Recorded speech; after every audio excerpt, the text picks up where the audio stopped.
Bagaimana hukum menjual beli tanah kuburan? Wah, kalau tanahnya pribadi ya sah-sah aja orang jual. Kayak Kiai Mustafa Kamal itu punya 10 hektar di Jagakarsa, Pak. Itu dijualin memang buat orang meninggal. Satu lapaknya 1,5 juta sampai 2 juta. Ya tanah kita boleh gak? Ya boleh. Tapi kalau yang namanya wakaf, itu nggak boleh kita jual beli. Kayak Mang Acim, nih gue wakafin Ji 1.000 meter buat kuburan semuanya, siapa aja masukin. Nggak boleh ada jual beli. Kalau dari situ ada uang administrasi, ya uang capek yang ngurus, yang ngoren, yang ngerapiin, ya itu wajar lah, itu mah kerja. Tapi kalau di situ ada transaksi, ini tanah wakaf tapi dijual belikan, haram, tidak boleh. Karena sifatnya wakaf. Adapun untuk menggali, untuk ini administrasi, ya buat gaji yang ngurusin gaji ini, yaitu mah boleh. Bukan jual beli tanah kubur. Bapak-bapak, ibu-ibu, nah ini yang harus kita hilangin. Bapak ibu jangan mikirin dikuburin di mana. Walaupun secara hukum boleh request. Boleh minta. Kalau mau minta mati di mana boleh, dikuburin di mana boleh. Di mana yang paling afdol kalau kita boleh minta mati? Ya Allah, matikan kami di Madinah. Amin. Nah, itu termasuk mati yang luar biasa. Siapapun yang meninggal di Madinah, dikuburin di Madinah, maka Rasul yang akan menjadi penjamin memberikan syafaat kepada orang tersebut. Atau request kuburan. Kayak kemarin Poida almarhum. Dia bilang sama Po Ustazah Sawiyah, nanti kalau gue meninggal gue satuin aja maknya ya, kuburin di satu lubang. Boleh. Atau di sini boleh. Tapi yang harus jadi fokus kita, yang harus jadi konsen kita, bukan di mana kita dikuburin. Bu, andai jasad kita ini dimakan binatang buas, hancur ditelan ikan, itu mah kagak ngaruh.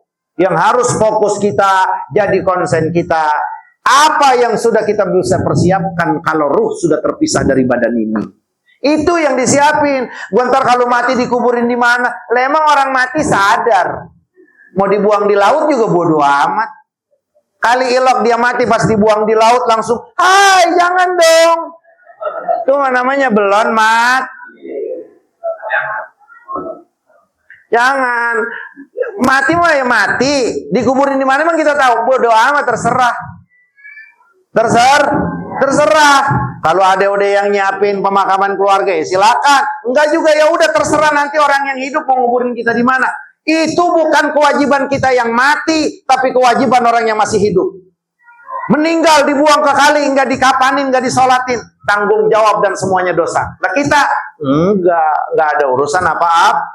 Nah yang harus kita fokus, ini satu hal yang pasti kita alami, yang harus jadi konsen kita, siapin buat amal kalau masuk alam kalau masuk alam mau di mana dikuburnya juga nggak jadi urusan. Yang penting kita siap amalnya. Enak kali ya kalau di kuburan, satu lubangnya 20 juta, terus di situ ada pohonan, rindang, terus kita adem. Kata siapa begitu? Nah kalau begitu, yang untung orang kaya ya Bang Pele. Kuburan di daerah mana itu, kalau yang depan-depan, itu sampai 50-75 juta. Hah? Tuh. Ya elah, mau aja pada ditipu sama tukang bisnis. Nih di depan rumputnya hijau, pohonnya adem. Mudah-mudahan orang tua kita jadi sejuk. Ya, pala lu bau menyan. Nggak ada sejuk. Kalau dia sholat, kalau dia puasa, baik sama orang, tidak iri, tidak dengki, dia takut sama Allah, cinta kepada Rasul, mau ditaruh di comberan dia akan pasti bahagia. Kagak sembayang. Ngaji kagak mau, giliran ngaji mancing, lawan sama laki, duit laki dicolongin, sama mertua jahat. Sama laki curiga, sembahyang kagak. Nah, hancur deh nih. Dikuburin di pemakaman yang satu lubangnya 150 juta. Rumputnya hijau, pohonnya rindang. Apakah pohon dan rumput akan bisa menyejukkan? Tidak, tetap akan dibakar oleh Allah. Jangan dipikirin di mana-mana kuburin. Di mana kayak bodo amat, terserah yang hidup. Kalau mesen boleh. Ntar kalau saya meninggal, saya kuburin di sini ya, boleh. Itu juga kalau mesennya di tanah dia, ini mah kagak di tanah orang. Ntar kalau gue meninggal, kuburin di situ ya. Lah di mana? Lah situ udah rumah orang. Lah itu namanya orang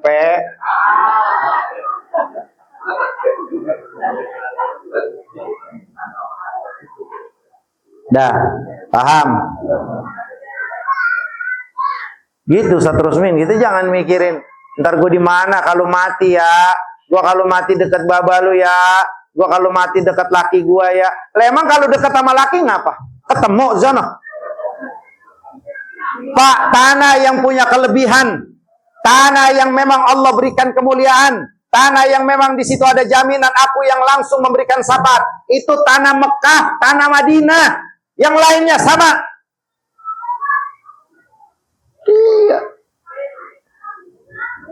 Gue nanti kalau gue udah meninggal, gue mah harus satu lubang sama laki gue ya, biar laki gue kagak diambil orang. Bukan begini. Emang apa dekat? Nah, berbeda. Ada pendapat ulama ya, kalau mau mesen deket-deket dikuburin nama orang soleh, itu nggak apa-apa. Itu pun kalau ada tempatnya. Nanti kalau saya meninggal, kuburin saya ya dekat kiai ini, dekat Habib ini ya, orang-orang soleh. Ya, itu nggak apa-apa kalau ada tanahnya. Harapannya apa? Mudah-mudahan saat orang doain dia kena saya, saat orang ziarah assalamualaikum kena saya. Itu harapannya. Kalau laki bini mah kagak bakal bisa nolong. Makanya kalau laki meninggal, tuh bini janda, kelar. Itu artinya apa? Tuh bini boleh nikah lagi dengan orang lain. Berarti kan bukan apa-apa udah. Pakai dinyampurin. Dia main ini laki bini, orang namanya setia banget, satu lubang masuk tek begitu. Lakinya orang rajin ngaji, bininya kan. Lakinya rajin sholat, bininya pel. Lah dibedain sama Allah biar satu lubang. Lakinya adem, bininya rasain. Ini baru datang orang. Ada saking aja Mas Joko. Kalau bukan Mas Joko, Bang Pele. Iya. Padahal lagi ngomongin dia. Iya. Aduan sama dikit-dikit ngadu sama laki. Berantem sama syukur lah, gua sama laki. Iya. Paham kira-kira? Jadi yang kita fokusin adalah amal Iya, nggak ada yang nemenin kita, Pak. Yang nemenin kita tuh amal soleh. Yang nemenin kita tuh sholat ibu-ibu. Yang nemenin kita itu adalah zakat ibu-ibu, sedekah ibu-ibu, infak ibu-ibu, sholawat ibu-ibu, baca Quran ibu-ibu, itu yang nemenin. Orang nggak ada yang bisa nemenin kita. Apa? Foto apa? Foto? Apa? Oh, apalagi yang begitu tuh. Ya, selfie Bu, Pak. Makanya kalau mau selfie, silakan selfie. Baca doa. Bismillahirrahmanirrahim. Allahumma shalli Muhammad Sayyidina Muhammad subhanallah zikirah. Namanya orang kita zamannya nggak bisa kita ini. Ya silakan selfie. Tapi jangan sampai yang bisa ngajak atau dorong orang yang melihat ke arah maksiat kepada Allah. Itu tanggung jawab nanti. Ya. Makanya ibu-ibu nih yang masih rada-rada mudahan, yang masih cakep, kalau mau pasang foto, zikir yang benar. Zikir yang benar. Perhatikan pakaian. Jangan pantat kemana-mana, dada kemana-mana, foto cekrek begitu. Akhirnya komen laki-laki kampret tuh. Ih, kamu cantik banget sih. Iya kan? Ya kan kagak enak. Kalau orang kagak enak kan begitu. Orang biasa main di medsos, makasih ya gitu. terus nauzubillahimin. Makanya kalau ibu-ibu mau foto, silakan foto, tutup semuanya badan kita. Pakai ninja begitu. Lebih baik dikatain orang daripada dipuji. Kalau dipuji itu akan bisa menjerumuskan kita kepada yang haram. Lah kan kita laki nih, kadang-kadang biar ngerti dong ibu-ibu dibilangin.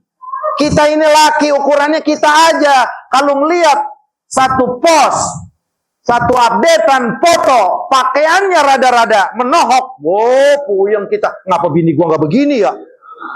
Akhirnya kan kita cari tahu, ini janda apa perawan ya? Pas saya klik. Dulu si janda, sekarang udah jadi istri. Saya cari siapa suaminya. Ternyata kakak saya suaminya. Siapa itu? Bukan. Ya jangan ya, Bu. Hati-hati. Kalau udah saya bilangin hukumnya kayak begini, ibu masih langgar, itu makan urusan ibu dengan Allah. Tapi kalau saya udah bilangin, oh iya, gue mau posting foto nih buat kenangan. Ya posting bareng-bareng, tapi jangan sampai menimbulkan otak laki-laki jahat itu mengarah kepada maksiat. Kalau ngeliat, oh iya ini bininya, ya kelar kan begitu. Tapi kalau pakaiannya begitu, apalagi yang terbuka, ide gila nih orang, gila. Akhirnya kita marah sama bini, ngapa sih bang, lu merengut aja. Lu kayak topo kalau di rumah. Lah, gara-gara ngelihat foto orang, bini dikatain kayak topo. Padahal kan bini kita udah dari pagi dia dandan. Itu bedak bukan lagi dipakai, diminum.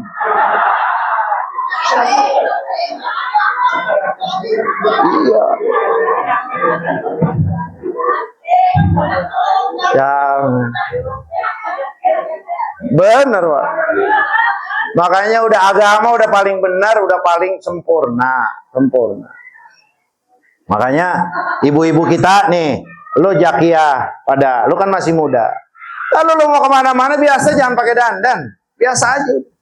Tar di rumah giliran laki lu datang, laki lu pulang kerja, lu dandan secantiknya. Betul nggak kira-kira? Mas Joko bener banget. Tapi kalau saya ngomong begini, setuju nggak Pak? Biar punya otak, Bu.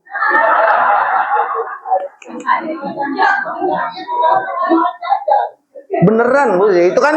Itu hampir mayoritas keluhan laki. Ustaz, ya saya bingung. Bini saya udah larang, saya larang pakai parfum, saya larang dandan, saya larang begini. Ya nggak apa-apa, emang perempuan masuk ke dandan, yang penting pakaiannya gede, nggak berceplak. Iya. Ya cuman kalau di rumah Ustaz, ya Allah, balsem mulu. Saya bilang sama tuh orang yang ngadu sama saya, ya Allah Pak, kagak beda sama saya. Saya juga kalau di rumah asal seendos kiri bawa terasi, yang kanan bau peda, agak ada resep-resepnya. Apa kalau di luar perempuannya pada wangi ya?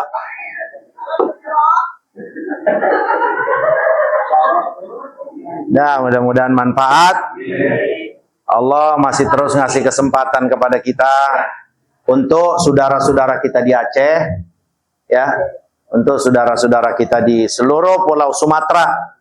Untuk sampai malam ini kita belum alokasikan, belum kita kirim ke Gaza dulu. Kita masih fokus kepada saudara-saudara kita yang ada di dalam negeri, yang ada di Aceh. Jadi setiap minggunya baik Madrasatul Hadis, Subulus Salam, Rahmatul Ummah, ya Baitur Rahmah, Nur Sa'ada, ya ini masih kita fokuskan buat saudara-saudara kita di Aceh. Maka kalau jamaah ada yang punya link untuk bisa mengkontainerin, ngirim pakaian-pakaian, itu bisa nanti dihubungin kita.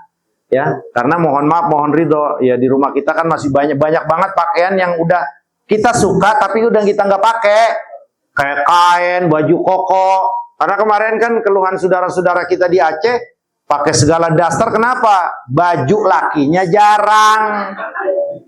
Makanya pada pakai kudungan, pesik.